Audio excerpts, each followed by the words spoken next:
لڑتے ہیں تو یہ اب غلطی کو کہتے ہیں ہم درست کر چکے تو پھر کس بات کا آپ دھرنا دے رہے ہیں؟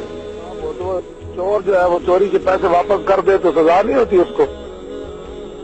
جی جی بالکل فاروق کی میں بات سن رہا تھا جو یہ باتیں کر رہا تھا، تم ہمیں اخلاق سکھانا ہے، تم نے اپنے نبوت پر ڈاکہ ڈالنے کے بعد تمہیں مسلمان ہو، ٹی وی پر بیٹھ کر بک بک کر رہے ہو، تم ہمیں دین سکھانا ہے، تم نے اگر تمہیں دین کے دال کا بھی پتہ ہوتا نا تم اتنا بڑا ظلم نہ کرتے، ڈاکوؤں، یہ ختم نبوت کا مسئلہ تم نے بچوں کا کھیل بنایا، اب ٹی ویوں پر بیٹھ کر بک بک تو کر رہا ہے، ادھر آ میں میرے سامنے اس کی بات کراؤ، یہ صدیق الفاروق نہ یہ صدیق ہے نہ یہ فاروق ہے، ہاں یہ جو حسن نصارہ کا ایجنٹ ہے جس نے ختم نبوت کا ڈاکہ ڈلوایا اور اب ہمیں یہ دین پڑھانا چاہتا ہے، ہاں اس سے بات کریں میری۔